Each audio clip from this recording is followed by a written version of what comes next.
Hmm. All right, then we'll do a countdown, I guess, or we could just jump into it. Welcome to We'll Fix It in Post, Old old ass as movie reviews with your hosts Don Vega Joe Sonnenblick here. and Joe Silent Blick. I just said my name. I just said it. You said it weird. No, Anyway, yeah. So we're back for episode 2. This time we got new mics. Check us out. We're fancy. We're fancy in here. We have headphones. We have mics. We're a regular Frasier. What's a radio team? Frasier. I mean, like you were going to do a sitcom radio team. You weren't going to do like Howard Stern and Robin Quivers. You're Robin. I'm Howard. Called Yeah, that's what I thought. it. Called it. Called it. That's fine. That's fine. That's fine. I have a yacht. All right. So today we're going to be talking about and reviewing the 1976 film Taxi Driver by Martin Scorsese. Starring. Robert De Niro and Sybil Shepherd and Jodie Foster and Albert Brooks and Harvey Keitel and Peter Boyle in this amazing ensemble cast. If you did I send you the GQ article about Martin Scorsese? You did, but much like most of the things that you sent me, I did not open it. Oh, you should, because it's one of the best interviews I've ever read. Because he knows he's about to die, and everyone's dead, and he's got nothing to do but create. And he sits in his little room, and he has all these ideas, and they go into a book, and they're all going to be unfinished, and it's unbelievable. Like the shit he can't keep, he's getting rid of, and he knows that it could be in the Smithsonian. He's throwing it in the garbage. He's throwing his stuff in the garbage, and everyone's dead. And he knows that it's coming, and he's reconciled with God, and it's a very weird interview. It's very canned. It's so good. You should really read it. It's fucking amazing. So he decided he wanted to have his coming to God moment with GQ magazine. Well, he came to God in his 70s, he said. How old is he, in his 80s now? 81, yeah. So only a couple of years ago, he decided, yeah. All right. All right. Well, he was raised in the church and then, did a lot of coke. Yeah. And almost died from doing a lot of coke, and then Robert De Niro saved his life. Didn't know that. Cool. Yeah, they went to an island. I think they went to Barbados or Trinidad and Tobago. I can't remember which one. And they just sobered him out. They stood there for like a month and a half before they wrote Raging Bull. And he's like, you have to make Raging Bull. Because Martin Scorsese was retired after New York, New York. He wanted to die. And De Niro's like, no. What are you doing? We got to make Raging Bull. And he sobered him up. There were all these pictures on the internet of them on the island, like having virgin pina coladas. It's very funny. Interesting. Yeah, it's very good. All right, so we'll do the IMDb synopsis of Taxi Driver, which is just a horrible synopsis. A mentally unstable veteran works as a nighttime taxi driver in New York City where the perceived decadence and sleaze fuels his urge for violent action. I don't think that's a horrible synopsis. How is it a horror? What? Because he wasn't a violent person at the beginning of the film. He was not a violent man. Well, we'll get into this. We'll just get into it. He was seething through the whole movie. He was obviously trying to put a cap on what he wanted to do. I think that's pretty clear. Anyway, let's get into it. Yeah. All right. So we'll do a few unknown maybe factoids about the film first. So the first one is about Paul Schrader, who wrote the film. Yeah. And he wrote the script with Scorsese. And Schrader is famous for his Man in a Room film series where he exposes the inner workings of usually a devious character's mind. Some of the examples are First Reformed with Ethan Hawke that just came out a couple years ago, which I didn't love, but people did. The Card Counter, which came out very recently with Oscar Isaac. I didn't see it though. Light Sleeper which is an awesome movie from the early 90s.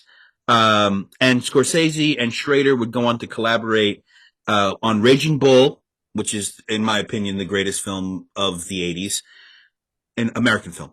The Last Temptation of Christ, another great film, and Bringing Out the Dead, a not so great film, but I don't it's think I saw okay. that one. Nicolas Cage, he plays an EMS worker who sees the dead people that were in his ambulance. I think our what year was that? 99. Yeah, Yeah, we yeah. can't review it. 99. Um, Shame. Let's yeah, say. you know, it's a, anybody else makes it, it's a good film, but you expect more from Scorsese. And it was just one of his, like, in the middle of making something films, because I think right after that was Gangs of New York, Oh, okay. if I'm not mistaken. Another one, Harvey Keitel, not originally cast in this film. He begged Martin. He showed up dressed as Sport. He wasn't in the film. And he said, Marty, I got to be in this film. So he just showed up dressed like that. And they wrote the part for him on the fly. Yeah. But a lot of the scenes with him and De Niro are totally improvised. Totally improvised. And Good.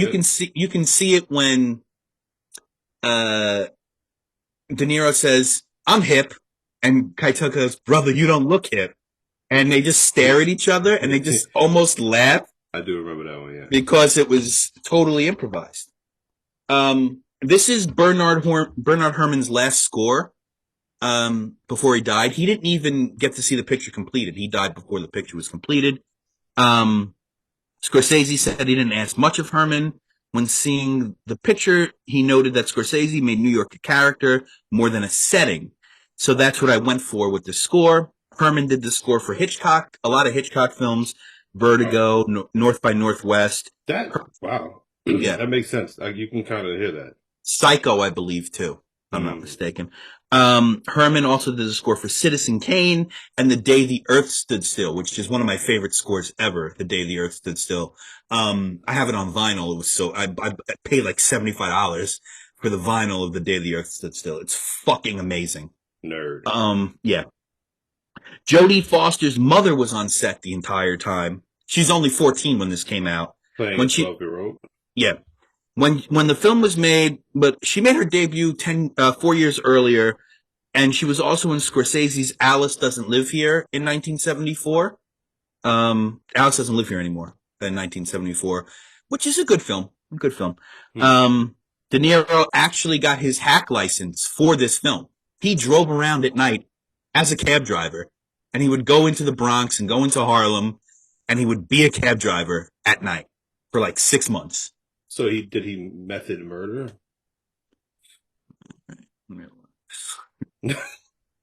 Um, and the woman at the porno theater, the cashier, Yeah. she was De Niro's first wife. She became De Niro's first wife Because of the movie, or they were already married? because she was black.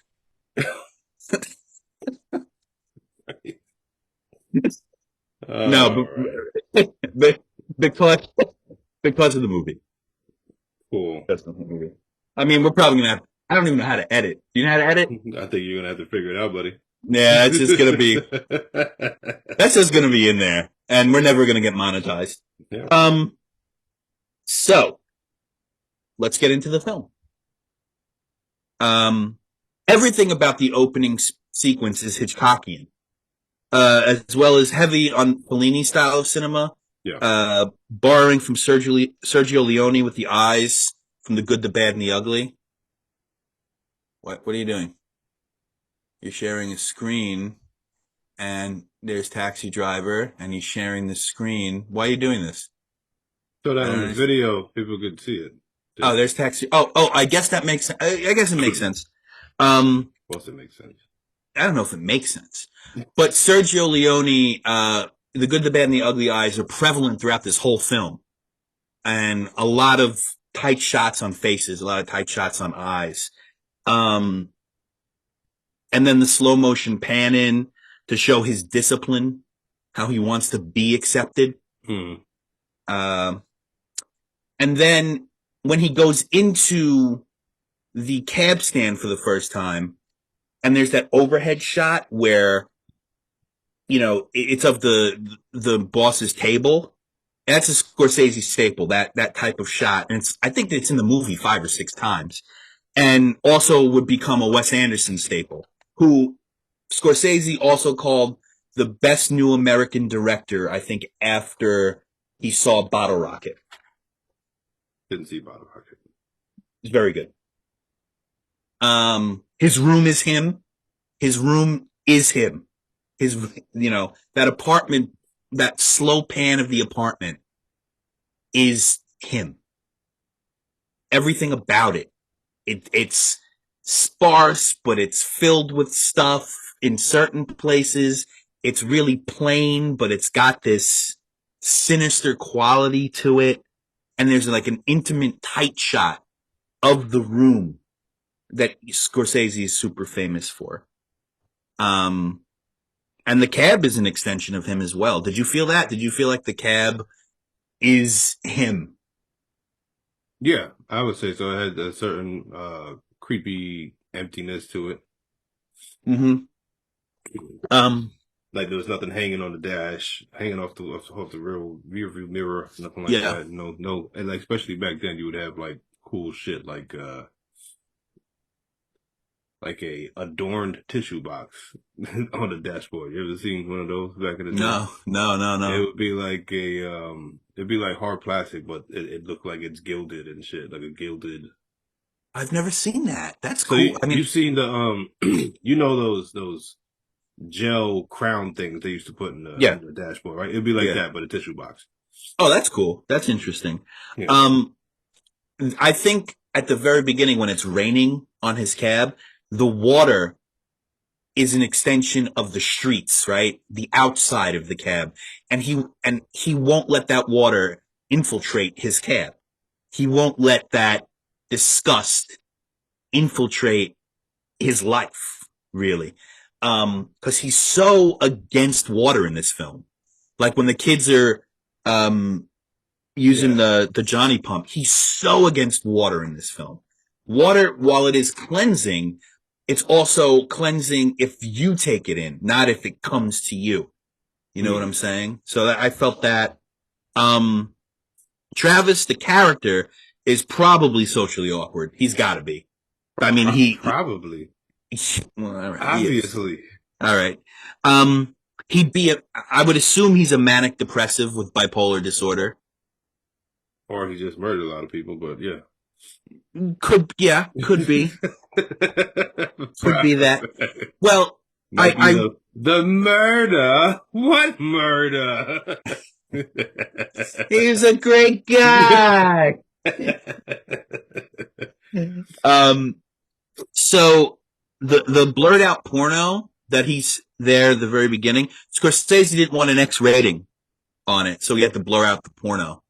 I think it adds a super crazy effect though. It's really awesome Mm. that you really can't see what he's watching. You can't see into his vision. I really like that effect. Um, and then there was a line where he's writing, I think in his like little journal, he said, someone should become a person like other people.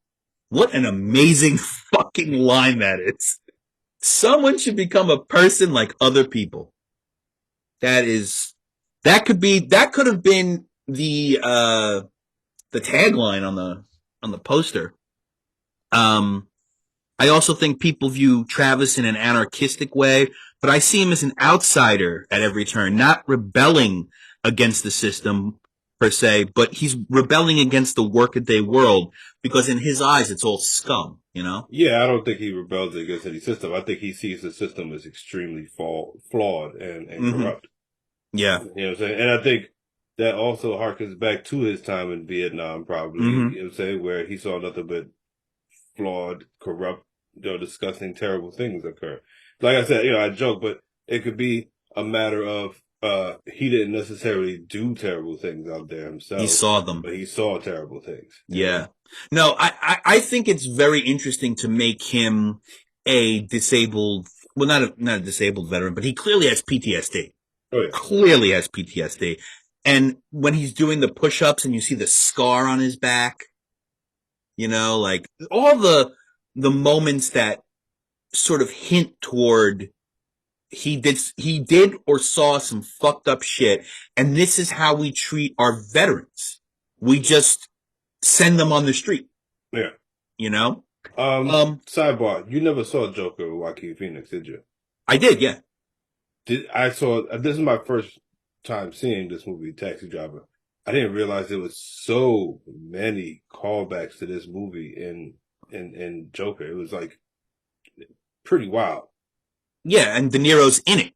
Yeah, De But Niro's in there's it. that. Yeah, he's in it. And it's the only time I ever felt that he was sort of close to playing another character that he played before in a movie. He really reminded me. Did you ever see The King of Comedy with De Niro and Scorsese? No, I started Um, it. I didn't finish it. that reminds me of who Rupert Pupkin became, Hmm. you know? Um, I also, this is my own take on it, but this feels like a Western.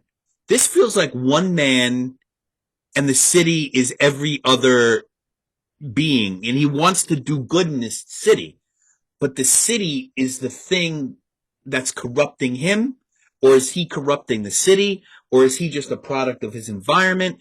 Because Scorsese really does the anti-hero thing. Hmm. It's, you don't want this guy in your life, but he's not, does he be, is his journey his fault, or is it everything that's happened to him? Is he because it's sort of like the man with no name thing that Clint Eastwood did in all those films. Like he's come in to clean up the city, Hmm. but he falls victim to it, I guess, is what I would say. Hmm. Um, Betsy, the first time you see Betsy, she notices him first. So that's an important distinction. He's there, but she noticed him first. Yeah, he was staring at the window for 20 minutes. But that's not the point. You like there are a million cab drivers just sitting around. He might not necessarily have been staring, but he's been there for however long. And yeah, I just thought that's a great moment in my opinion. The shot of the pimps is so cool. What a great shot in the cafeteria. Yeah. How Marty pulls back on that shot and then goes forward. That's another thing he always does. The Alka-Seltzer bubbling to the surface. Hmm. His troubles bubbling to the surface, Rage, his rage, rage, his troubles. his white rage. All right. Yeah, this is a movie about white rage. I'll be coming up next. Um, I don't know if I agree with what I wrote here. Everyone who is a cab driver is a grifter with their own line of advice in this film. I don't know if I, Yeah, for the most part, that cafe scene, everybody was spitting advice and telling their own little stories. but I don't know if they're grifters. Like I did, like Doughboy is definitely a grifter, Mm. right? The guy who plays Doughboy. So what's really funny is, have you ever seen Mean Streets? No, No. So Mean Streets came out before there's Taxi going to be a Driver. lot of movies that I have never seen on this I can't. podcast. I am shocked you. I am shocked you've never seen Taxi Driver. That is really one I'm shocked at. Yeah. Um. So Mean Streets, the guy who plays Doughboy, he was in one scene where he's come home from Vietnam and they have like a little party for him, but he has a flashback and like beats the table, beats the cake up, and grabs this woman and drags her by the hair because he thinks he's in Vietnam, and his name is Jerry. And Jerry was a common name for American troops in Vietnam. That was like a slang, Jerry. And they have to keep saying, "You're in America now, Jerry. You're in America." And now Travis is that guy. Mm. So that's an interesting callback that I just now thought of. I didn't even think of that, and so kudos to me. Uh, uh, Albert Brooks, who I hate Albert Brooks. Why? I cannot. He's not funny. He's not. a talented person. I just don't like Albert Brooks. I never Son of did. son of Mel Brooks. No. Why not? I don't know, but he's not the son of Mel Brooks. Um, Fine. I, all right, he's the son of Mel Brooks. There you go. Uh, Albert Brooks saying while trying to light the match and talking about Italians and the mafia is what Scorsese said he would hear at parties after making Mean Streets. People asking him if he knew the mafia and all the people like that. Yeah. So he wanted to like poke fun at that. That was his little poking fun. Um, Travis's insistence on talking to her, I'd rather volunteer with her if you don't mind. And she knows right away. But she's also a fuck up. Like, she clearly is playing a fuck up that is like, I'm a tease and I need something to lean on. Did you not see what I saw? She's a tease. Oh, she's a total tease. What? What? I mean, I feel like she definitely was intrigued by him, even though he was creepily staring through the window for 20 minutes. So that happened. And then, he took her to the to Coffee shop. the to the coffee shop. Oh, you know what? I took notes. I forgot. I'm over here trying to freestyle shit. I definitely wrote things down. Yeah, I got like That 8 pages coffee here. shop. Yeah, I saw your booklet there, and that was like, wow, okay. That's a lot of fucking pages there, buddy. Well, I mean, and I'm not saying this to be a dickhead. Like, I've seen this movie, I'm saying 200 times.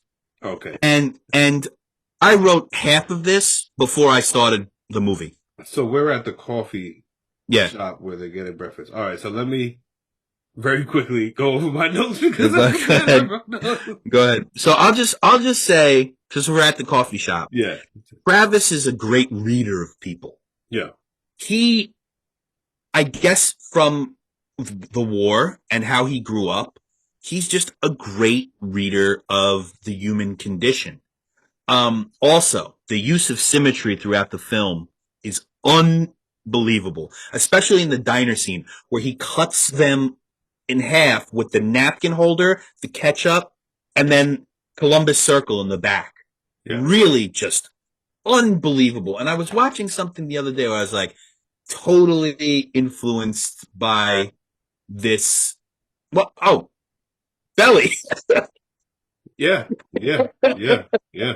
There was And we'll definitely talk. some influence there for Yeah, sure. we'll talk about that in the next episode. Yeah, Um, and then the mental illness portion of Travis really sets him back after every few steps forward.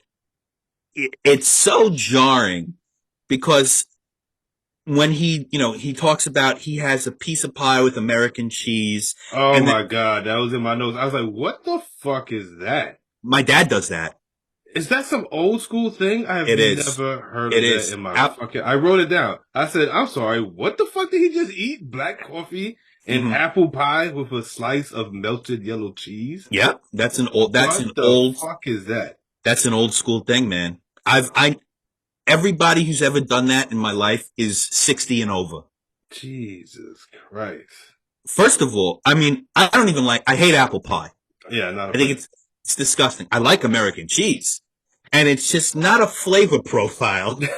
Don't go Would together, man. Well, why don't you tell the viewing audience what you were eating before we started? No. Moving Well, on. okay. No. I'll tell them. I'll sure as hell tell them. You were I eating. will mute you, sir. Oh, come on. There goes your mic. There you go. This is Wow. what happens when you have You the are power. you are unbelievable that you won't let. I wield the Wow. power. Wow. Anyway. All right. Okay. So here's a couple of things before we get even deeper into his mental instability. Mm-hmm. Just some quick notes I did. So the job interview Uh, is taxi driver's job interviews by the honor system. He's like, doing funny business. It's like, what? That's how you well, get a job? You just roll up. Hey, have you murdered anybody? Nah. What Well, word? He goes, well, are you a jerk well, off? Those are the interview questions. Are you a fucking asshole? well. I I, like I like him saying, if you're gonna give me a hard time, you can take it on the arches right now. yeah. What a great line. um, cool cabs. I really love seeing all these old Yeah, school cool cabs. yeah. I never saw them in person while they were in, you know, They not look as in. a not They as a look. conscious adult. They You look. know. They look indestructible. Yeah, they do. It was like you could get run over by that and it's over you. Yeah. Fun fact about me, I used to want to be a yellow cab driver. Like that used to be like a job that I'd be like, that'd be cool. Other Mm. jobs on the list was also ice cream truck driver and, you know, a lot of things where you could just go around the city and do, just do New York City shit, nostalgic New York City job. So basically, a character out of the video game Crazy Taxi. Yeah. Uh, let's see.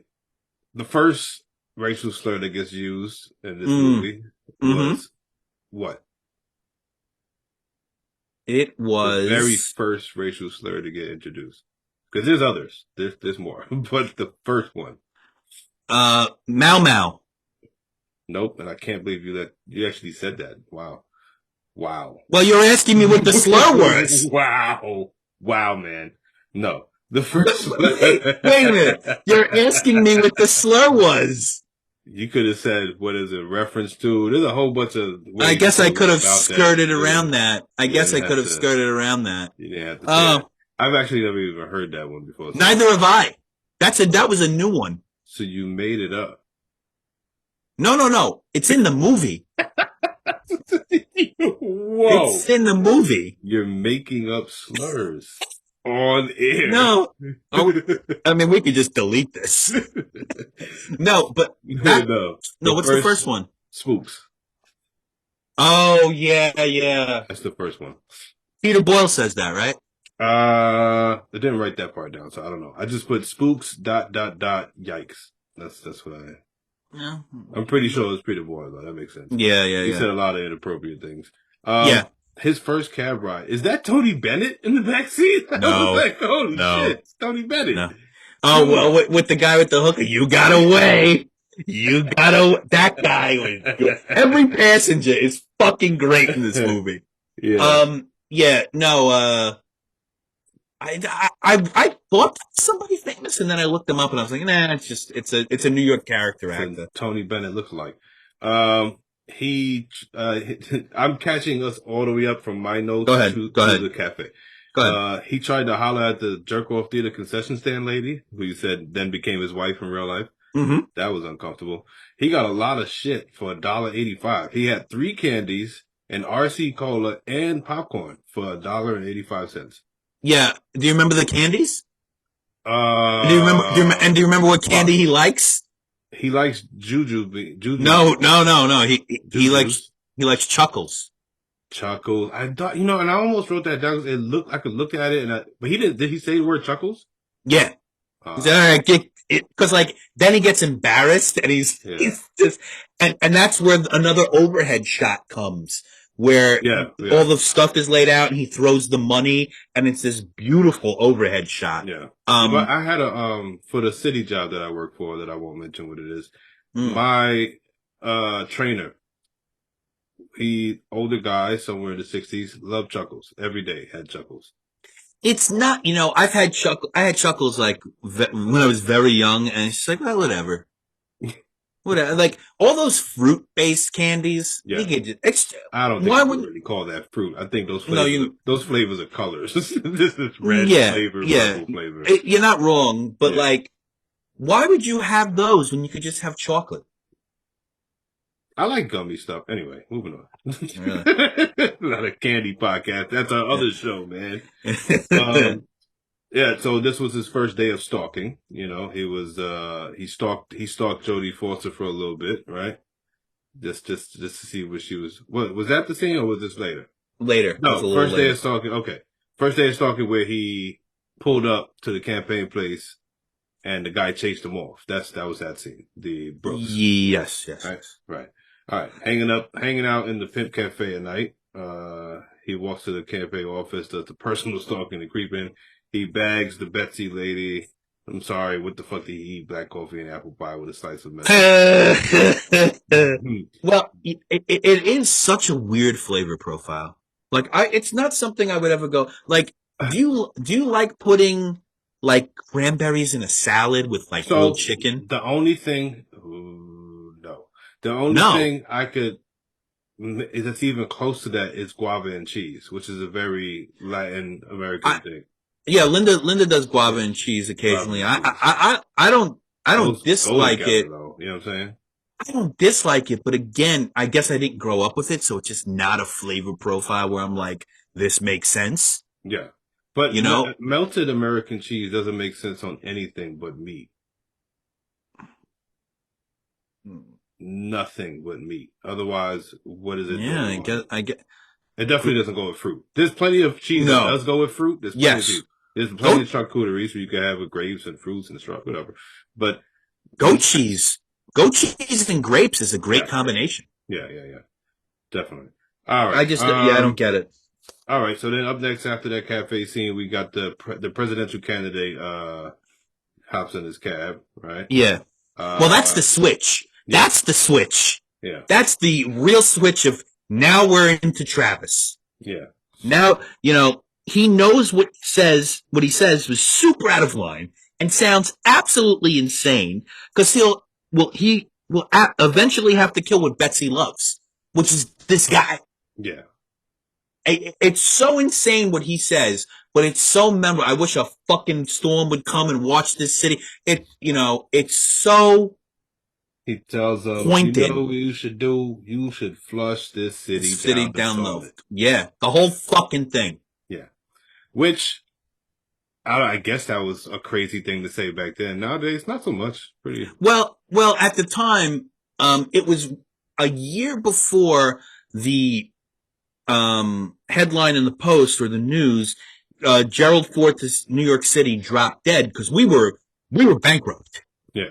New York City was the wild wild west, and we were bankrupt. And uh, yeah, it was a shithole. I mean, it's still kind of a shithole, but it's not really like that. No, it's It nowhere doesn't near. it doesn't feel like that, and people who are telling you that it's like that, they're brainwashed because it's not like that. Because I've ridden the subways, I walk the streets. It's fine, nothing Well, wrong with it, you're built like a cop and you wear throwback jerseys, so. and I get respect. And you wear the cop teams too. You wear Mets and Jets. Those are cop What am teams. I? What, I'm from New York. What the fuck am I supposed to wear? The Yankees have like a normal person. I would rather cut my own head off. Um, so the introduction to Iris and Travis is slowing down. Yeah. When Marty slow motion shoots there, that's Travis fully grasping Iris's situation and also being empathetic. You thought it was stalking? You felt stalking from that? At first, because remember, I'm taking the notes as I'm watching it. So at Oh, first okay, I was okay. like, oh, he's just stalking several people in this movie. Okay. Oh, okay, okay. You know what I mean? Yeah, I guess. Yeah, I would love to see this movie with fresh eyes. Hmm. I first saw this movie when I was like 10, 11 with my dad, and ever since then, it's like I've never seen this with fresh eyes. So whatever. The more dressed up Travis is in his scenes with Betsy, the more unhinged he is. Did you Yeah. notice that? Yeah, he's He's not. wearing a suit or whatever. He's getting nuts. He's He absolutely he brought her to the jerk off theater. yeah. Yeah. And he thought Well, he was like, what's the problem? No good? No good? well, she's up for it at first, though. Yeah, he had to convince her because obviously the posters is out there. You know what it is, but I guess Well, she never been to one of them, so she didn't know what to expect exactly. but she also gives that wry smile, like, "Oh, okay, we're doing this now." But what he says when she flips out and leaves, I didn't know you feel that way about these types of movies. I don't know about movies. I don't know much about movies. He says, I don't know much about a lot of things throughout Yeah, this movie. I don't know yeah, much about politics, but then he yeah, gives his political opinions. yeah. I don't know much about this. I don't know much about that. He's an Yeah, unhinged, angry yeah, white man. yeah. Right. And then the next set of scenes where it's over for him and Betsy, and he's in that building with the three phones. My dad worked in that building. Building with the three phones, not the campaign building. No, no, no. Where he's making the call to Betsy and Yeah, yeah, she, yeah, yeah, yeah, yeah. so there's the three phones. My dad worked in that building. Oh yeah. Yeah, and he said he remembers those three phones. And the slow pan, when a character changes or doesn't get what they want, is a Scorsese trademark. Because what he does is he's on the phone, but you never see him on the phone. Yeah, yeah. He You pans see the off. hallway, and it's showing where he's going, Yeah. what's going to happen. And then the next scene is him writing in the journal, "You're only as healthy as you feel." Hmm. Boom, crazy. That's it. Which There's no, there's again so many callbacks in that Joker movie because they had journal uh pieces like that. Also, they yeah. had I want to say they had a scene where he was on the phone. They did a pan off like that too in that movie. I only saw the Joker once, so I can't tell you everything about it. Did you I like the since Joker? oh no, no, Really? Wow, no. I thought that would have Well, been up your alley. no, it's just this. It's just a cheap ripoff. Just cheap. It's After a watching this, it's hard to argue that. it's a movie somebody put a filter on and went, isn't this violent? You know, like look, Joaquin Phoenix, amazing, Hmm. amazing, and nobody is going to deny how amazing this man is. Since it's not a movie we're going to review because it came out in 2017 or whatever, it was just, eh, mm, like I don't, I don't know. It just felt all types of rip off cinema. Look what I can do. Is it different than any comic book movie I've ever seen? Yeah, I guess so because it's narrative driven, Yeah. but it just didn't do anything for me as a movie. Like I don't even consider it a film. It's a movie. It's like something, it's a popcorn movie, but, I think it's a little bit better than that, but all right. Yeah, you got it. but with a great performance, Yeah. with an absolutely mind-bendingly great performance. Um, so then we get to the scene, which is probably the most talked, well, the second most talked about scene in the film, Scorsese in the cab. Backtrack. Okay. Remember, so he did that thing where he was on the phone with the three phone, the pan Yeah. out, and then the next day he went to the campaign to talk to Betsy and try to win her Yeah. back over.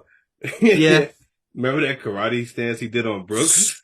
So good. He said, "Whoa, man! I'm Come gonna on, beat you." it's off me. Get your hands off me. He Okay. does the two karate. It's the karate kung fu grip chops. I was like, "Holy shit!" I didn't see that coming. Well, it's mania. It's total mania. Chop your head off, man. Yeah, yeah, yeah. Um, and if you notice, so in the first scene when he goes into the cab or the campaign headquarters, Scorsese's sitting out there No, on I the. didn't know that. So Scorsese's sitting out there, Mm. and in the second scene when he goes crazy, Scorsese's not there anymore. Hmm. And then we go because it's another day, of course, and then we go to the next scene, which is Scorsese in the cab. Yeah. And then So, we get to our second racist word of the movie. which is there, yes. Yeah. Scorsese was not supposed to be that guy. He was not supposed to be the guy in the cab. The actor got sick that day and they had to shoot it. Yeah. Uh, and we're all glad that man got sick because Martin Scorsese, wow. Wow. Unbelievable. Like the things he says in that scene, which is not improvised, he did not improvise it. It's all written.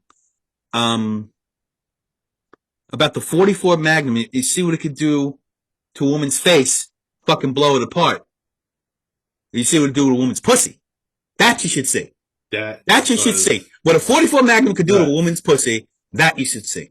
And That then he was keeps nuts. saying to Travis, you think I'm crazy, right? You think I'm crazy. You don't have to answer that. You think I'm crazy, right? and he starts laughing. And Travis, he's sitting there. You only see the back of his head for most of it. Yeah, or his eyes in the Or his eyes. Yeah, mirror, yeah, in the mirror. Yeah. Um, and something Marty does at the very beginning of that scene is very cool, where he tells him, put the fucking meter down, put the fucking thing down. Because, we're not going anywhere. And then he goes, we're going to sit and wait. And then he just goes like this, like, he puts his head back and like closes his eyes because he's drunk, of course. But it's just so interesting that is a choice he's not an actor. Yeah. But he is. He's Well, a really good actor. Yeah. That was probably one of the more disturbing scenes, aside from later on. One of the more disturbing scenes of the week. I was like, wow, this is fucking uncomfortable as shit. Well, yeah. And for people who are curious to know what the racial slur was, he said, what did he say here? He said that. You know who lives there? Yeah, you know who lived there. He said the nigga that's fucking my wife. That's what he said. Well, he didn't say that. Get the line right if you're going to say it. You say it, Joe. No, yeah, this is your line. This is your line. Go ahead. Yeah, go ahead. I don't No.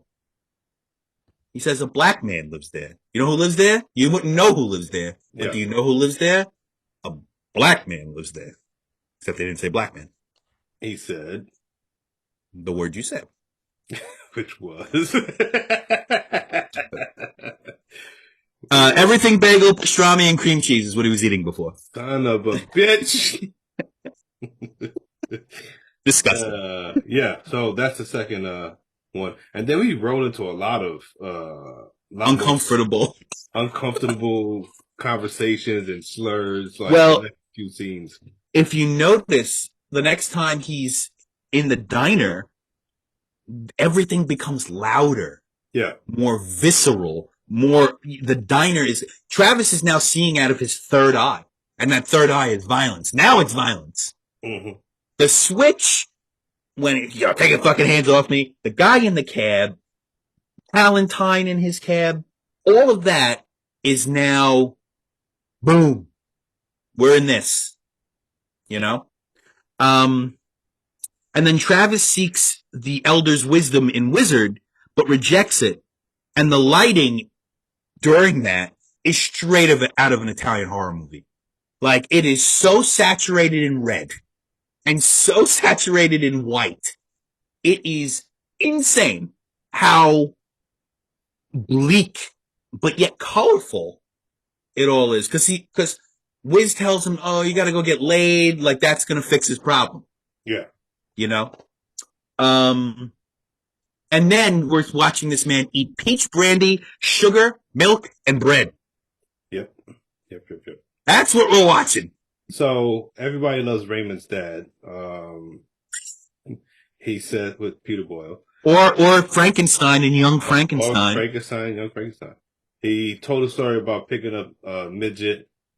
And he told a story about picking up two fags. But the things that he said about wait a minute. He said the gay couple, remember? Yeah, but what'd you say? Two fags. That's what he said. Oh. Check one for the white guy. That's what he said. Yeah.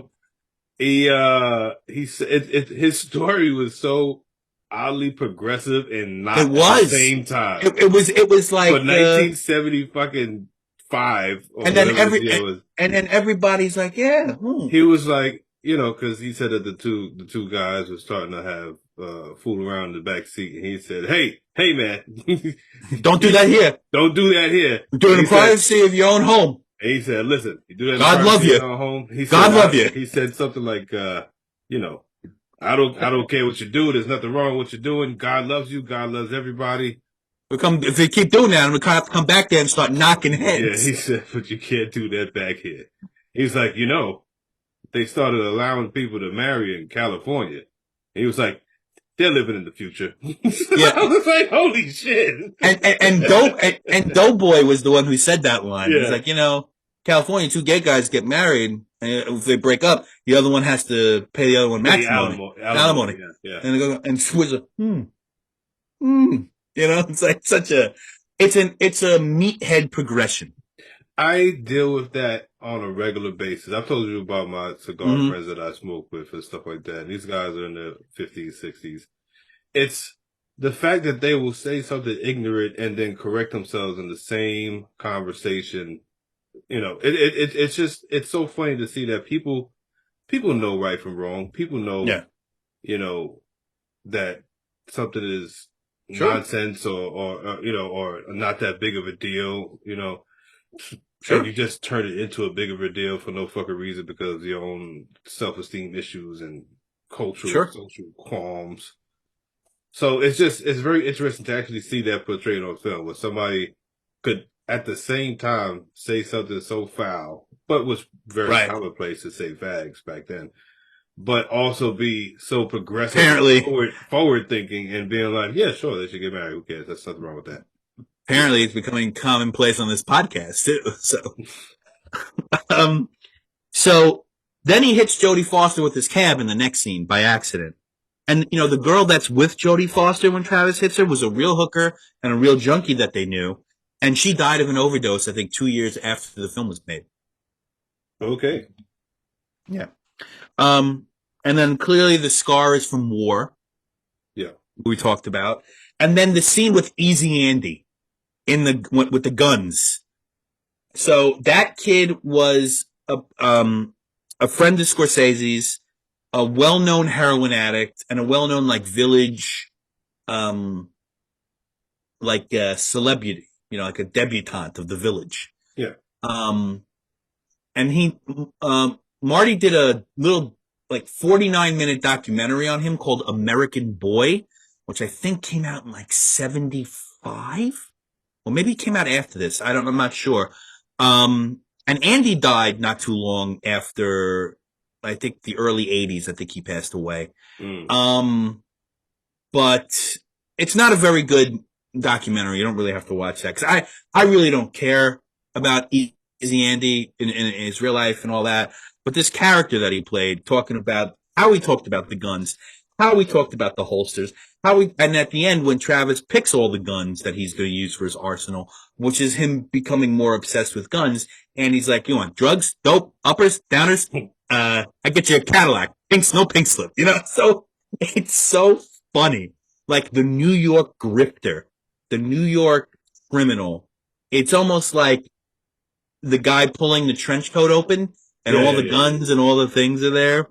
So He it, and most of the things he was saying about the guns were grossly inaccurate. yes, yes, yes. Well, and, I and mean, the funny thing is, if anybody should know that, it would have been Travis. He knows everything that's coming out this guy's mouth is bullshit. He just wants to buy the guns. He doesn't yeah, really yeah, care yeah, about what he's saying. yeah, yes, yeah. That's something I didn't notice. That's good. I do agree with that because he just wants to get in and out of there. He's like, yeah, whatever, dude. Just give me all the fucking guns. But also the switch when he has the gun and he points it at the two women with the baby carriage. Yeah. Oh boy, jarring because you're not following the man, you're following the gun that the man is holding. Right. And that is a really great little scene there.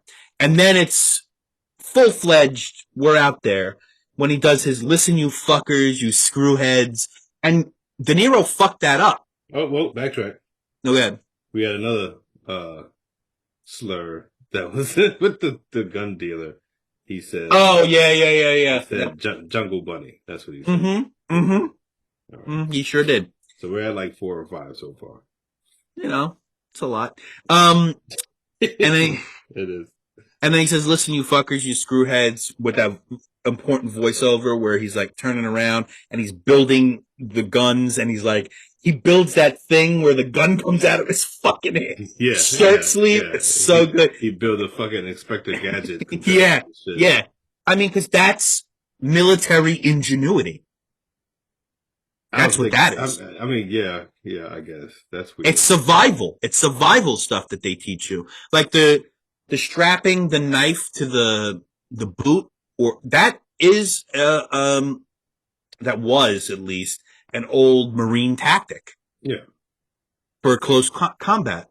And listen, you fuckers, you screwheads. De Niro fucked up that voiceover, but Scorsese said, And Thelma Schoonmaker, who's Scorsese's longtime editor and great friend, we got to leave that in because it's really the belly of the beast of who he is. Listen, you fuckers, you screwheads. And then he says it again. Listen, you fuckers, you screwheads. Here is a man that would not, and he does this whole thing. And it's a sign of his ever growing paranoia that he says it twice. But Scorsese, that's also a Scorsese thing where, in Raging Bull says, you fuck my wife, says it a couple times. And then in Goodfellas, when they introduce everybody in, at the very beginning, all the friends of everyone, Jimmy Two-Times, don't go get the Jimmy papers, get the papers. Yeah. Yeah. So there's that. And then when he kicks over the TV and he's holding the gun and he holds the gun to his head and he repeats, God damn, I have to assume he's hearing voices. That was, it definitely never been mentioned, but I always felt like that's a intrusive thoughts thing. Yeah, maybe, yeah. Maybe. And then when he goes to Sport and does the whole scene with Sport about Iris, you don't look like a cop, you don't look like a cowboy and all that shit. I like when Sport says, you can fuck her in the ass, the mouth, she's 12 years old, all this, but no rough stuff. Yeah, that was fucking bizarre, man. It was so fucking weird. Yeah. We skipped a part. Okay, which part? He killed somebody already. Yeah, in the deli. In the bodega. Yeah. Who's the first person to die in this movie? I mean, who was the first person to die in this movie? Was he black? Yes, he was. Yes, he was. It was a black man. First person to die in this movie was a black dude sticking up the Dominican bodega. Played by Victor Argo, who is an Italian man. Speaking Spanglish. Yeah. I mean, this was all the rage back then. I mean, Al Pacino was a Cuban. This guy was playing a Dominican, so it's not shocking. Well, it's not. So, yes, I agree with that. I mean, it was Bradley Cooper's playing Leonard Bernstein. You know that? Like next year, Bradley Cooper's playing Leonard Bernstein, and they've accused him of doing Jew face, which is what you've called me numerous times. I said your face was Jewy. I didn't say you were Jew face. That's terrible. We don't talk. Potatoes, latkes. That's terrible. Yeah. So, question. Yeah. Is one of my notes, because I did say, and the first guy he shoots is a black guy, of course. That was one of my notes. And then I said, Jesus Christ, the bodega guy beats the dead guy with a crowbar? Why? He's dead. Why are you beating him with a crowbar? Because New York was... What the fuck was that about? And it's like, first he's beating his legs, and then he's beating his head, and then, like, he really went up the bike. Really? Did you think that you were gonna just make... The only thing I could think of, because it seems as though he thought about what he was going to do so that Travis could get away with it, because he took Travis's gun. He said, go ahead, get out of here. Was he trying to beat the guy so bad that you didn't see the bullet wound? Well, also, it's 1976 and there's no DNA or ballistics, so who cares about that theory? Well, yeah, didn't think about that one. It was fucking weird. It was really fucking, I was like, this is off. I think there are cases of hyperviolence in Martin Scorsese's films that you're just like, well, Marty just wanted some violence here. It's not... Insert violence. Yeah, some of it doesn't really make sense because also when he says, I'll take care of it, you're thinking, oh, he's going to pick up the gun and maybe shoot him again. Yeah. Like something like that. Or he'll shoot himself in the leg, which is a theory I had too. Mm-hmm. But no, Huh? He Mm-mm. just beats him with a crowbar that came from nowhere. I don't even know where Or he got that. It's like he pulled it out from a cartoon pocket. You know how when the cartoons pull out mallets and anvils from their fucking pocket? He did. It's like he did that. also, everything in that store is expired, by the way. Just letting everyone know. Travis is pulling on those milks in the worst type of refrigerator I ever did see. You are going to get Montezuma's revenge It's just from that you creamer. could just see humidity Oh, all on the yeah. fucking windows. Oh, yeah. It was so Yeah. gross. And, like, I did love that Victor Argo was wearing a Tulane t-shirt. That was very funny. So Um, yeah, Harvey Keitel as a pimp. Is he portraying a Puerto Rican? no. He is definitely putting on an accent in this thing, and it's not just a New York accent. He's doing some, I don't know. It's sort of like, yeah. it's but it's sort of just like wispy wasp. It Mm, doesn't, I I don't know. I got, never, you got Puerto Rican, I were you got Lower looking East for it? Side. I got Lower East Side Puerto Rican on it. That's what I Were, got. were you looking for it? I wasn't looking for a Puerto Rican. I definitely wasn't. I I don't definitely know, wasn't, because man. it's sort of like, it could be like, it's like, it's almost like Lou Rawls. Hmm. It sounds like he's like channeling uh, I don't know what he's channeling there. He was channeling the he was channeling the actor that didn't get cast for the bodega role that Italian man got cast for. That's what he was channeling. Yeah. I Oh mean, God. I do have to say though, when Scorsese keeps it all in the family, he really does. Oh yeah, he was a Like, fucking because Victor Argo is a longtime Scorsese friend, and Keitel and De Niro and Scorsese all grew up like 8 houses apart. Um, that's crazy. yeah. Uh, so I like him saying, "You no rough stuff. You want to fuck me? You ain't gonna fuck me. You're gonna fuck her." You Hmm. know, the chemistry between Keitel and De Niro stems from Mean Streets and growing up together. But that is not only one of my favorite scenes in '70s film, but '70s cinema because it's so awkward.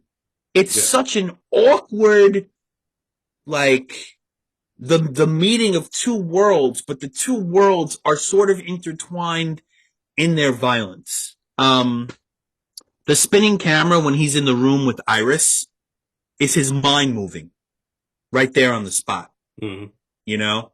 Um, and Jodie Foster, who I generally don't love as an actress, like I really did like her in Silence of the Contact. Lambs. Contact. That's your favorite Jodie Foster movie. Panic Room. Ah, No.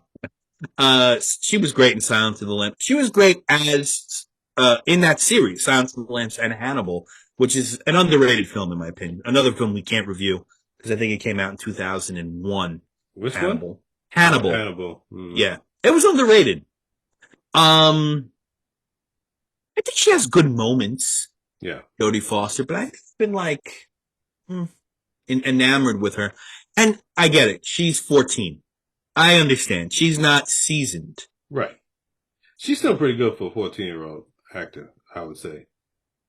Yeah, but I think Scorsese not putting her on her own in certain scenes is a good device because she can be lifted by Keitel. She could be lifted by De Niro as an actress, playing off them. Um, it's just, yeah, I just never a fan of Jodie Foster. I don't get it. She made a movie that I'm trying to think of the name of. Contact. uh, uh, Valley Girl, I think she was in, Okay. or the Little Foxes, one of the two. I think Little Foxes, where she was actually pretty good, but she, again, not asked to do a lot. Where is she from? Texas, right? Yeah, Yeah, yeah. I feel like the Texas accent is such a Coming out, hard thing. to lose as a kid too. Yeah, that's especially like, it's just strange. You know what I'm saying? It's like the only person that's ever really, I'm sure there's plenty of actors from Texas, but who held the accent and still did their thing, Matthew McConaughey. Yeah, that's right there. Yeah. Um, I wrote, even back in 1976, people who couldn't help themselves were talking about Libras and Scorpios and all types of weird bullshit while they were underage hookers, proving once again that horoscopes and astrology is a fool's fortune. Yeah. Harvey Keitel is such a fucking convincing gaslighting creep in this film. He's so convincing. Yeah. And imagine him not being in this because there wasn't going to be this character. It would just be incomplete. There was a Puerto Rican and he stole that guy's role. But yeah, go ahead. There was no, there wasn't, I promise. It There was wasn't even Ruben Blades. He stole Ruben Blades, bro. Freddie Prinze Jr. Um, Freddie Prince. No, Freddie Prince. oh, right, Freddie Prinze, right. Who's the more talented? They're both pretty bad. I couldn't tell you. I didn't. I've seen some of Freddie Prince's stuff, but They're both pretty bad. I mean, Freddie Prinze Jr. only got on because of his father. of course. But he's aware of that too. He's a pretty humble guy. Yeah, I guess so. Yeah, he does. Um, so now we get to the last scene. Hold on. Or do you want to do the scene with De Niro and Iris in the diner where he calls her a little piece of chicken? That no, I can go over that. I don't. We can just get. Let's not. Let's not. It was fucking weird. But so just trying to Let go me over ask you my this notes question. here. Yeah. Let me ask you this question. Do you think Travis is attracted to Iris? Um. Um. I think he. I think it's a weird. Brother sister thing? No, absolutely not. It's definitely a attraction. I think he finds her intriguing, especially in that scene where they're alone together. He's like trying to tell her, like, what are you talking about? I'm trying to save you. Can't you see I'm trying to save you? Shit like that, right? So he's trying to be this hero because he has this. He's now developed this notion in his head that he has to be the one that has to clean up this city, right? He has to take things into his own hands. He's being a vigilante, right? Well, he's getting there, right? With Right. being a vigilante. Sure. Nobody wants to help. Nobody wants to do the right thing, right? Right. And this is someone I think that he feels that he could mold easier than he could Betsy, obviously. I see this.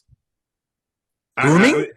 I because the thing is when she flirts with him a little in that scene, he kind of falls for it. He doesn't exactly like deter her and be like, yo, get the fuck out of here. I'm not with that bullshit. I'm just trying to save your dumbass from doing this.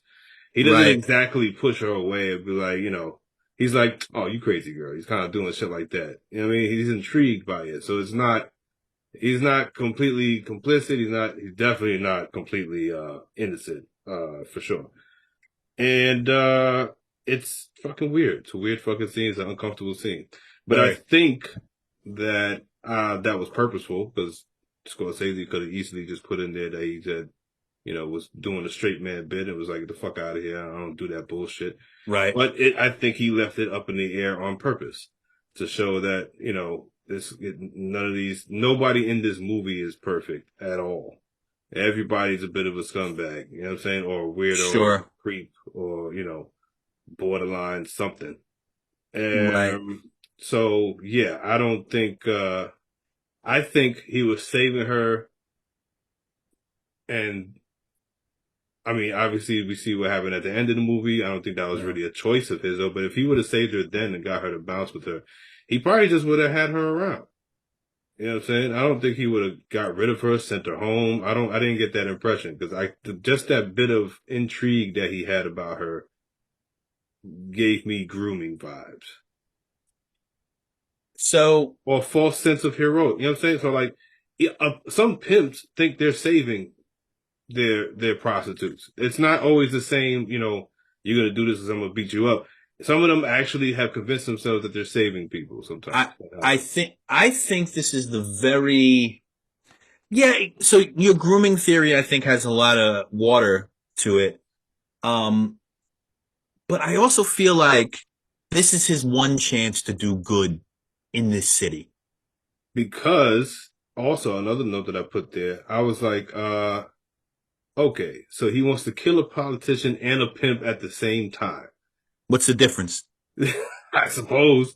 I didn't get anything from that politician cab scene that gave me the impression that the politician was like some sort of bullshit artist, though. Was there? I think it's just all politicians are bullshit in his mind. Yeah, but there was nothing that gave No, the audience. that inclination that would have put that thought in his head. No, To me, no, that was just a vengeance kill because he couldn't fuck with Betsy no more. So he was like, all right, now I'm gonna yes. kill this dude. Well, I have to kill what she loves. Yeah, it had nothing. It's a control thing. It had nothing to do with the city or politics. I definitely think there's a control factor to it, Oh, and big time. I definitely think that part of that scene in the cab, which we didn't touch on, is the juxtaposition. The Hmm. juxtaposition of the man in power and the powerless, Right. and I think that the idea is that when the powerless rise up, what he's saying is somebody should flush this whole fucking city down the sewer, is when the powerless rise up. That's what I think he's saying. And that's why the weird looks from his like aides and him are like, oh shit, like, so it's what politicians never want to hear is a fed up human, but they hear it a lot because we're all fed up, Right. but they don't hear it like that. I think the only thing that I could think of as to why there was not something more on the nose about his feelings towards politicians, because there wasn't. For me, it seemingly came out of nowhere that he was like, all right, now I got to kill this guy. You know what I'm saying? Well, I also think, Aside from just saying you need to clean up this city is full of filth, yeah, that was more of an exposition of his mental instability to me. But perhaps the era and time in which this movie already came out, that was yes, already in the zeitgeist. You know what I'm saying? that's So, that's like what I was gonna say. even the image of a politician hopping out of a taxi cab would probably, for most New Yorkers back then, be like, "It's fucking full of shit. Oh, you coming out of cabs? That's what you do. You're a regular everyday guy." You know what I mean, they would see through the bullshit. But I just feel like there wasn't enough bullshit put on the screen for the audience, to get that impression. But like I said, it's a different era, so I'm looking at it from a different lens, obviously, modern lens. No, no, I agree with, like I said, I agree with a lot of the water that you're trying to hold in that bucket there. I do understand that. I just think that also we're not coming right out of Vietnam. It ended a few years earlier, but the distrust of the politician. Nixon had only just resigned 2 years prior or a year prior to when this was shot. So the distrust of the politician, I think, is still very prevalent. It doesn't necessarily have to be his distrust, the audience's distrust of the politician and the juxtaposition of the audience and the politician. I understand you're watching it through Travis's eyes, so you got to look at it as Travis, but I just think there's a lot of American hastiness at that time when it comes to, is this guy going to change anything? Is Right. anything going to happen? Yeah. I mean, it's like that now. I mean, we don't believe in anybody, and that's just because we're jaded motherfuckers. But Yeah. that's what I took from that. I think yours is a very very good theory. Probably the better one. Definitely. So let's Yeah, go. Uh, pastrami and cream cheese. Uh, so Mohawk is a wild choice. He decides to cut his hair and turn it well, into a mohawk. it's the most wild choice you could make. It's the punk because punk was happening at that Yeah. time. Yeah. It's the most like rebellious haircut you could have. You going from this Did he listen guy. to any music at all throughout this movie? You No. mean you mean in the The film? character, yeah, the actual No, character. no, because he says I don't know anything about music. Yeah, exactly. Which is No. wild. Which is why it's still wild to me that he uh would go. I mean, I don't think I didn't get punk from it. I got, harkening back to Native American, which is what Mohawk is. It's a Mm, Native American tribe, right? mm-hmm. And a lot of the Vietnam, uh what do you call those infantries? They would be named Even after after Native American American tribes. tribes. Native American. They still do that to this day, weirdly enough. So I think it was something around there. You know what I'm saying? Sure, It's probably a little closer to that. that Because works I for me. don't think that he would be into punk rock. I don't get that impression. Well, no, it's more Marty. Yeah. It's more Scorsese than it is Travis making that choice. I think. I just think it's the most left or right, however you want to Yeah. call it, you can go. Yeah. It's so like because what's left? Because now there's two. The mohawk is also straight down the middle, and then there are these two sides that are just there. They're Yeah. bald here. So which side? You know, he's only doing this now. Hmm. We're only here, and I want to know what pill he pops. So when he shaves the mohawk and he goes out and he pops a pill. Oh, I must I have want missed to that. know what. Yeah, I want to know what that pill was. Speed. Yeah, I always thought it was some sort of amphetamine. Speed was a thing back then. It was Yeah, pretty popular.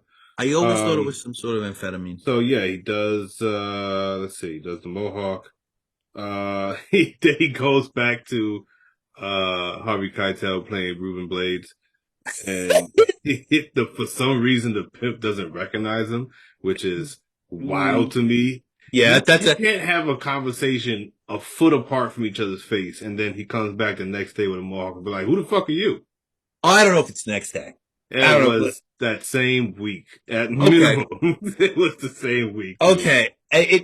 That is the biggest. And me and my dad have talked about that so many times. Like, how Nonsense. the fuck does he not recognize him? Yeah. That's the one Um, continuity piece where I'm like, oh nah, no. that's ridiculous. Um, Funny, one of the funniest lines. So they get go into back to your fucking tribe. They go back to your fucking tribe line.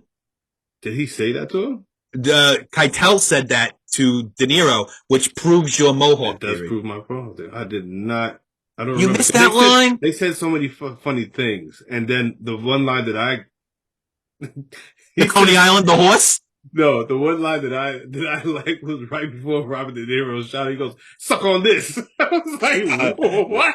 good line. What a random thing." Yeah, Good yeah, line. yeah. Suck on this. Pow, Yeah. pow, pow, pow, And pow. it takes him like 8 seconds to pull out the gun. It takes him too long. He got stuck in his pocket. Yeah, it was so good. Um, Man. and He then, sh- then they go. He kills him. He walks down the block. He sits down on a which stoop is two great. houses over. That's pretty dope It was because great. if you've seen enough, videos that you really shouldn't watch about, you see these CCTV murders and Yeah. all this weird shit. That is generally Something what happens when somebody has a mental break and they kill somebody. They just go have a seat someplace not too far. They're not like running away. that certainly happens. That happens. So that was pretty wild. Then he goes into the house where the Jodie Foster's character is upstairs. Well, He walks in. well, yeah, and then he shoots. So, He shoots the shit out of this. What is it? Like the house security, I guess, right? yeah, the The fat guy. yeah, blows his hand off. Yeah, I wrote And that. I said, did he just shoot that guy's hand off? Wow.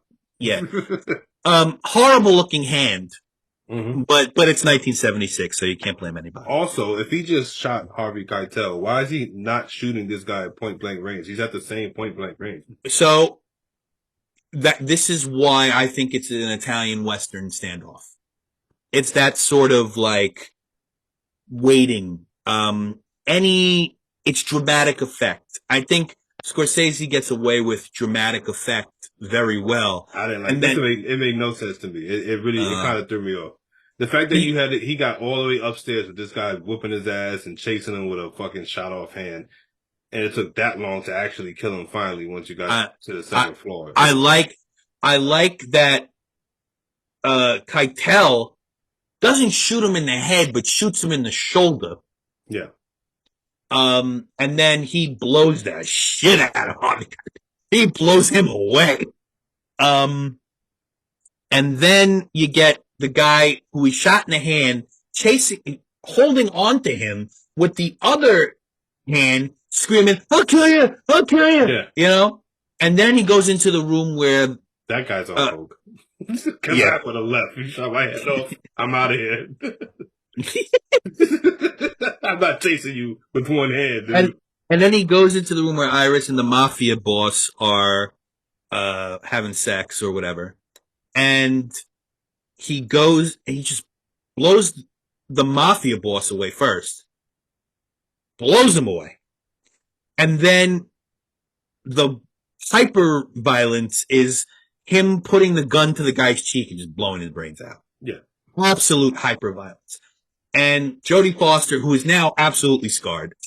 She is fucking ruined, yeah. I mean, well, she's probably ruined before that. Let's be real, but Yeah. she's absolutely ruined now.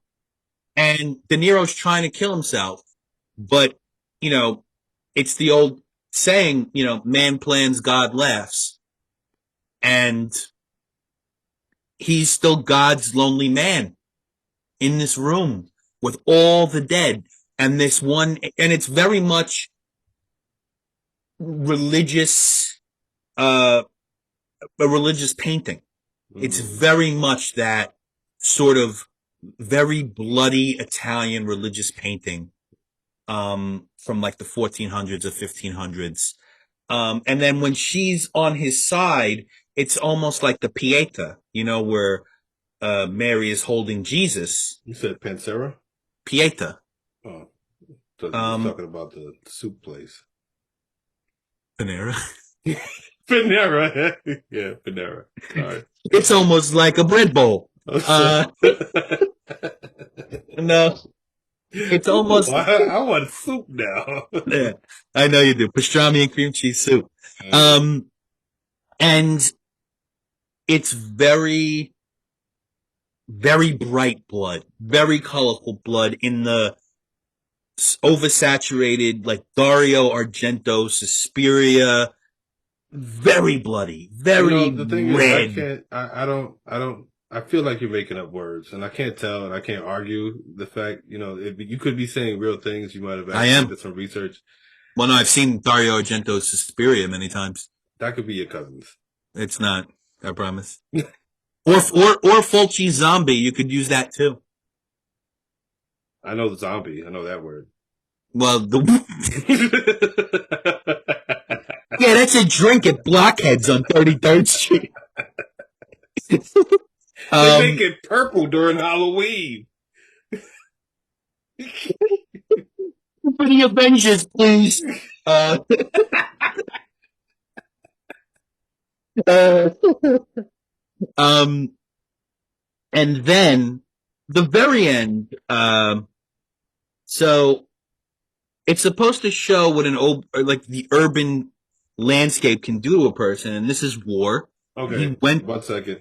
I Yeah, go also ahead. put he ran out of bullets. How? He had 18 guns. How did He he was run out of fucking bullets? well. He emptied like 11 into Harvey Keitel, Jesus and Christ. then he blew like 7 into the mafia guy, and He then bought he. the whole suitcase of guns though. But remember, he drops one when Drop the one. Okay, that's where the yeah bullets went. I yeah guess that math adds up. he I hope dropped somebody did a review. Like, I hope somebody on like a YouTube did ballistics a ballistic asshole. review. Like, they know exactly how many bullets go in each gun, so that if that gun that got dropped in the bodega is the reason why, you know what I'm saying? I just want the ballistics count. I need to know. I understand. I want the Nas, all I got is one mic, with the bullet count thing. All I got is 2 bullets. Where he said, he does the bullet thing, and then he says Jesus is age, that bar. Yeah, yeah, yeah, yeah. So another nice little touch I noticed that when you're doing the pan down to all the destruction he's caused, the Mm. overhead pan down, and you get to Harvey Keitel on his pinky, he's wearing a little evil eye ring to keep away the bad spirits. Didn't work. Yeah. Did not work, Harv. Um, and I also think of it as this is his second war, right? So we talked about his military and how he's been honorably just discharged twice. Because you have to assume he killed people. If you're honorably discharged twice, you did 2 tours. That means he was prolific at something. They brought him back for a second tour. Mm. So you have to assume he killed people. Yeah, definitely fucking kill people, dude. That's not a question. Um, yeah. Yeah. I don't know how good, I mean, I guess, I don't know how good he was at it. I think maybe he could have just re-enlisted. I don't know if, I don't know if they called him necessarily, but, Well, I think during because the Vietnam, fact that he got his ass whipped by that fat guy like that makes me feel like maybe he wasn't that good. I don't know if he got his ass whooped. He got beat up all the way up the stairs. He didn't really get beat up. He's dragging him, isn't he? Mm, He's dragging him. I don't know if he got beat up, but I think that, and I could be wrong on this. If anybody in the comment section, like, subscribe, comment down below. If anybody in the comment section wants to go, hey, no, this is what happened during Vietnam. I think that they just called you back and you had no choice. I don't know. Maybe. I would have I to mean, look I that know up. they did it the first time. Yeah. So what's to stop him from doing it twice? Oh yeah, 7 of your 8 brothers are dead. Yeah, well, get over here. Yeah. Um, and then the very end, which is spooky, still gives me chills every time I watch it. When he takes Betsy in the cab and leaves, and now he doesn't want anything to do with her. But is he a hero? No, I don't. I don't view him as a hero. Even at the end, when he's done what he's done, and everybody is sort of, they're careful around him because it's either they're scared of him or they don't want to anger him or they don't want to bring back what he just went through. And also don't forget that now he's like a city hero, that he's being Yeah, heralded as a hero in the yeah, newspapers. yeah, yeah, Then they play a soundbite from the parents of Jodie Foster, yeah. the guy thanking him for saving his daughter, and she's going to be living a better life now. Yada yada. Do you remember the name of the parents? Because it's a great name. No, They're great. Bert and Ivy Steensma. okay. So good. And the parents in the newspaper clipping, those are Marty's parents. That's Catherine and Charles Scorsese. Um, and I do think that if there was a sequel, which there's going to be an Uber commercial, um, if there was a sequel to Taxi Driver, which there couldn't be, but if there was, he would not go after Betsy. He would not be with Betsy. Betsy would, I think, because you can see she wants in his life now. She wants in his life. Yeah, she's a weirdo. I'm not. Yeah, I've That's never. what I said. She's super duper weirdo. She's a super duper But widow. I think what the underlying message is there is that she is really looking for a hero. She finds Palatine to be a hero. She thinks now this Mm. guy's a hero. Yep. So there's that.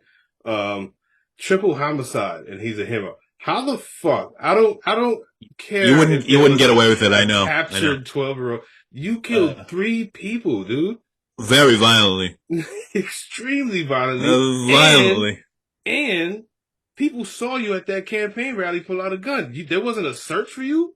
He ain't Nah. looking for you? There Mm. wasn't an APB out for you already. That guy knows Mm. exactly who you are. He saw you. Henry Right. Henry Crinkle. Yeah. That's such a great name he made up too. Hopper Street, like a bunny, hop, hop. It's so funny. That was so good. Um, and then the most jarring part is the very end, the last shot, and he sees himself in that mirror, and the very quick jump cut and dizzying motion. And Marty has said this, so it's not me just hyperbole here. It is in fact Travis becoming mentally unhinged for one quick and brief moment again. Hmm. And that was also a mistake. It was just going to be Betsy getting out of the cab, Travis leaving, and Thelma Schoonmaker sped it up, slowed it down and sped it up. And Marty was like, yeah. Mm-hmm. So you don't know. Hmm. You don't know because you don't just go from sort of unhinged to extremely unhinged to I'm not unhinged anymore. Got that out of my system. Yeah. Just need to There's work some things out, man. there's I just needed to murder 2.5 pimps. that was the original title of Two and a Half Men. Pimps, pimps, pimps, pimps, pimps, pimps, pimps, pimps. Marta. All right. You want to recast this movie? um, I didn't do it. I had a hard time. You did, huh? Let's see. Who did I? Oh, I didn't do it. Cool. There's that. Well, Let's see. If I was to recast modern, right? We're doing yeah, modern actors right now. yeah. I would do. You go first, and I'll think about mine. How about that? Okay. It gives me a little bit of time. time to actually do it. So my This is Travis, me finishing my report as a teacher yeah, collecting yeah, the papers around the class. yeah. You got the wrong book. Um, You're in math class. That's a English essay, dummy. sir, this is a Wendy's. So my Travis would be Jeremy Allen White, who is the star of The Bear, the television show set in Chicago. uh, Um, I don't know that he has the chops to do what De Niro did, but he looks good and he'll do it the right way. I think that'll work. He's got the tattoos. I think he can go there personally.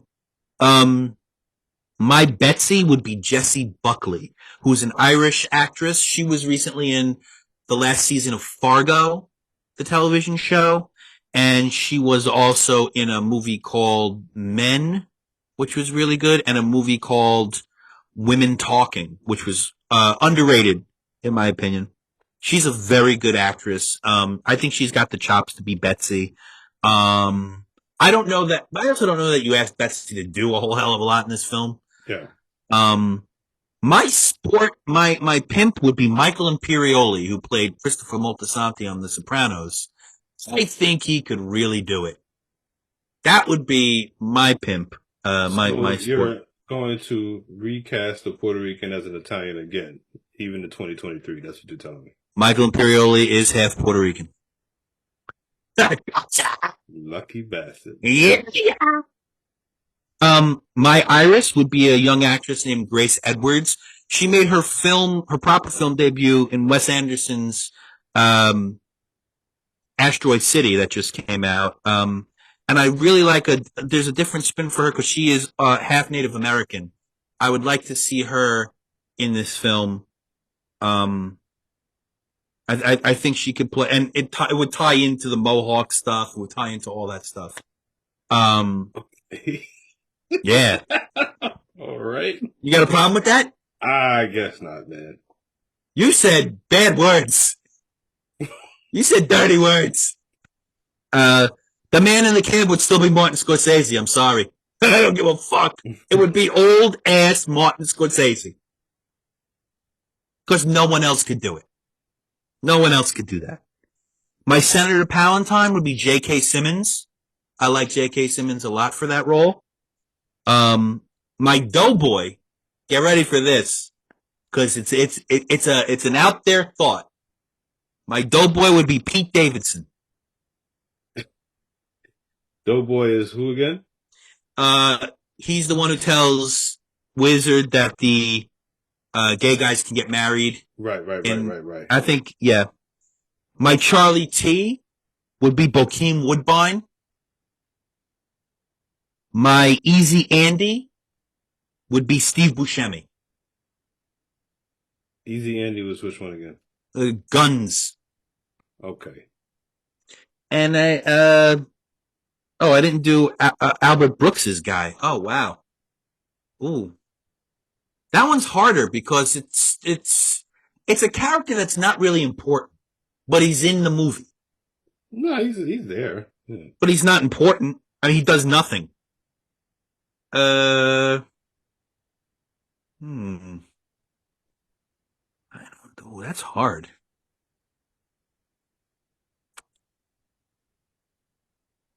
That is really not easy. Well, we have silence on this podcast, and we can't have that. So I'm going to go with probably a comedic sort of actor because there are comedic lines.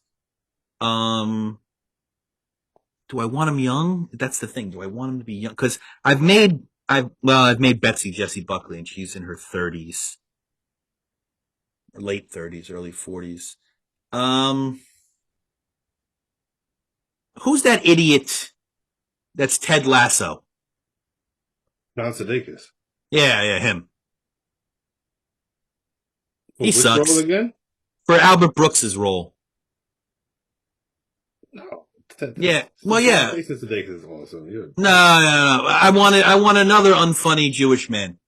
So I'll take Jason Sudeikis, please. Or Paul Rudd. I could do either one. Pick your unfunny Jewish person. Paul Rudd. Paul Rudd. I actually am going to steal that one. So You'll hear that name again. No, no, no, no. Wait a minute.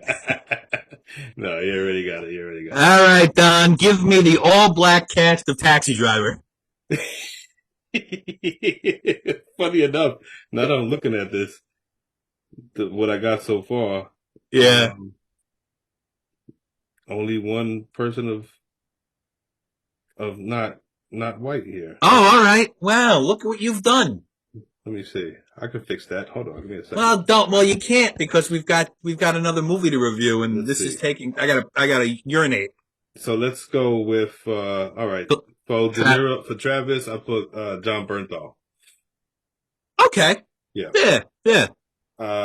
John Bernthal has crazy. I mean, you saw The Punisher, you would know he's got Well, I that saw him. range. I saw him in The Wolf of Wall Street. I saw Yeah. him in the Sopranos movie, which was very bad. You should watch. I know you don't like comic book stuff, but The Punisher is fucking excellent, and he is excellent in that shit. I liked. So the only comic book movie I ever liked was The Punisher Warzone. That was the unbelievably violent Yeah, Punisher. that one was violent as shit. Yeah, Yeah, I enjoyed that very much. this was violent. That Punisher, the Netflix Punisher, was violent as fuck. It was pretty Is crazy. that a television show, It's a though? TV series. It was a series. It Oh, was a Netflix oh, series. all right. Irish. I picked the daughter from Whale.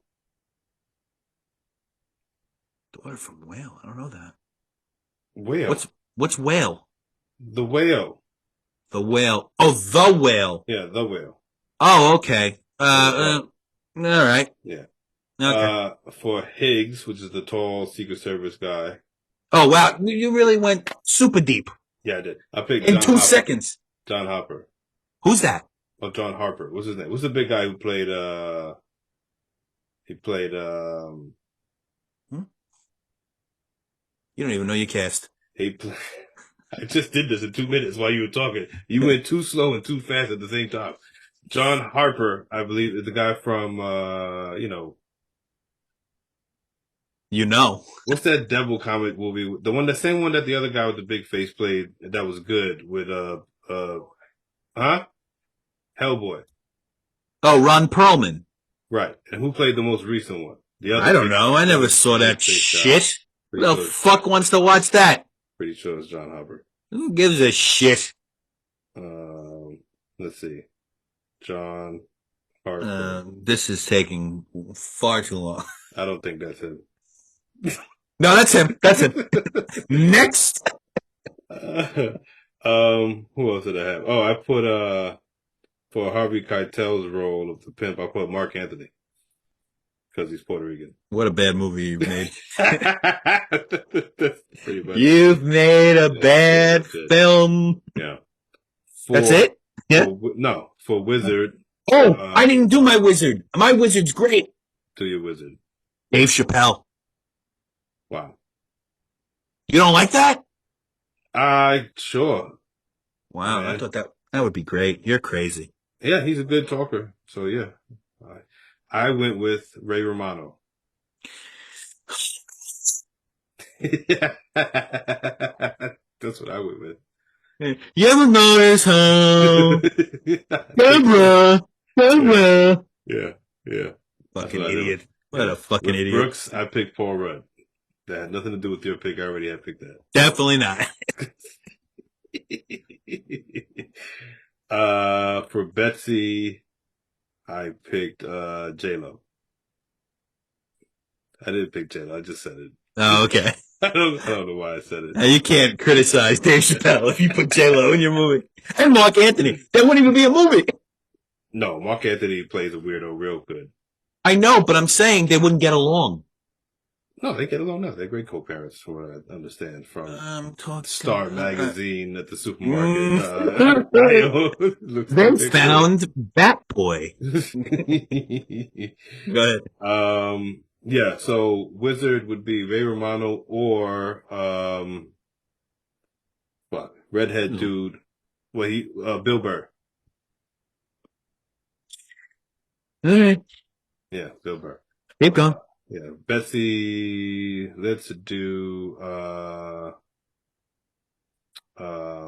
Just making this up. You gotta know.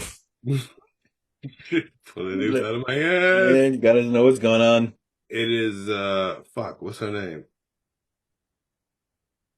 Because it has to make sense with like De Niro. Well, If this nothing's was made sense. with John Everything, Bernthal, everything you've said does not make sense. I don't know who I'd pick for Betsy, man. I don't know. Okay. Wait, why does this say? There's something that says Robinson Frank Adu for the casting of the original, and then it says playing angry black man, but then it's a picture of some white dude. Oh, okay, because he's in the background of that picture. I was like, that isn't. What does that mean? Look at this. That looks like it's fucking the dude from Honey I Shrunk the Kids. Rick Moranis. Yeah, yeah. I don't know who I picked for Betsy. Rosario Dawson. Is it gonna always be Rosario Dawson? It's every recast Rosario Dawson. Yeah, wow. Every recast. Yeah, I'm done. That's it. That's it? Um, who else was there? Easy Andy. There was Charlie T. You didn't do Senator Palantine? Any random white people? You're Who was crazy. who was Charlie T? I don't even remember him. What did he do? He was the black cab driver. My man is loaded, loaded. Yeah, I don't any fuck. I mean, it could be Well, fucking. no. Well, you've made a bad movie. It's just not. It's not. This is how people think now. That's a They just tertiary make bad. character, man. That's a tertiary character. I don't really think it's a big deal. All So it's right. Easy T. Oh, the gun deal. Charlie T. That's No, what it is. Easy Andy is the gun dealer. I picked, and this is not, this is way before you said his name, Pete Davidson. I have that in my notes. I picked Pete Davidson for that role. Yeah, you know what? I went back and forth between Doughboy and Easy Andy for Pete Yeah. Davidson. I thought he would be funny as shit for the gun. I think that would be a funny ass scene. 'Cause I thought Steve Buscemi would play it funny and yet still be good at it. Hmm. So I went with Steve Buscemi. Um, all right. Who would your your new director be? Oof. New director would be whoever did Drive. Drive. Nicholas Winding Refn. Yeah, that could work. Yeah. Even though that's his worst fucking movie. Drive sucked. I think cinematography wise, it was pretty tight still though. The movie Yeah. was not good, but the way it was shot was pretty good. Boy, I could definitely steal Nicholas Winding Refn. That's pretty good. What do you want, Um, Steve McQueen again? nope. You want to see a shot like 12 Years a Slave? Fucking weirdo. It's your favorite movie. I think no, that's wrong. That's wrong.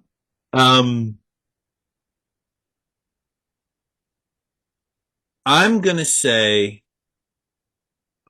this is difficult because I want it to be a dramatic director, but I can also see somebody of whimsy making this really great. Um, I'm gonna go with Joel Cohen of the Cohen brothers making this. Mm, I think it would be funnier, because there are moments of levity in this film. There are very few moments of levity in this film, yeah. but there are moments of levity. But if you make it a little more of a levity based script, which means that his brother's writing the script, Ethan Cohen. Mm. Uh, I think there could be some funny moments that come out of that. So I would go with Joel Cohen and yeah, I'd go with Joel Cohen. Yeah, it's Taxi Driver, everybody. Wow. Did you notice that this, we're looking at the poster art here, Yeah. the font that they use was very specifically Army font, huh? Did not notice that. Yeah. But that's not the original. That's a different poster. Oh, is So it? that's a secondary poster. I don't know how to get out of this. That's a secondary poster. Um, the I don't know if you look up the original Taxi Driver poster, uh, it's definitely not that one's the secondary Taxi with Queen Latifah and Jimmy Fallon. That's what you should have watched instead. Yeah. Uh, No, it's. I don't care what they say. That's not the original Taxi Driver poster. Maybe it is. Maybe I'm wrong. Is it this one you're talking about? Yes, yes. That's the one I had in my room when I was younger. That's the original Taxi Driver poster. Is it the original or is it just a? No, it's the Oh, what original. the fuck happened there? Well, I think you know what happened there. Your porno is trying to infiltrate the screen. Uh, no, that's the original Taxi Driver poster.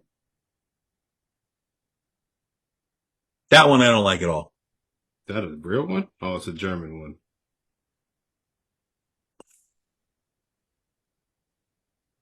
That one I think is the better poster.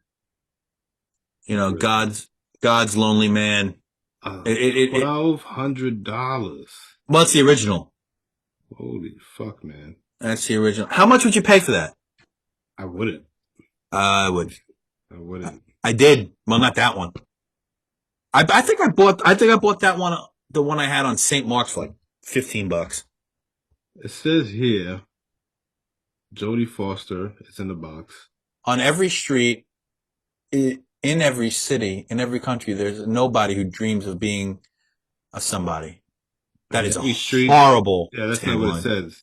It's yeah, dyslexic fuck. On every It street, in every says, city, in this country, there's a nobody who dreams of being a somebody. That's what I said. it's not what you said the first time. I believe it is. I What? think it's horrible. It's a horrible tagline. Like, huh? It's What too are you talking long. about? Yeah.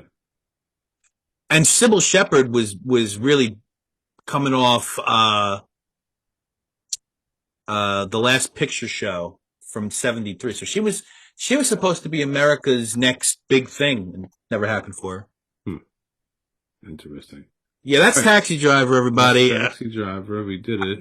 Yeah, I've got 24% left on my computer, so it's I have to recharge this thing before we do the other thing that we're gonna do, which is Oh, belly, that's and I great. have to urinate too. Hmm. So you're gonna have to send me this now. Bye. Peace. Bye bye.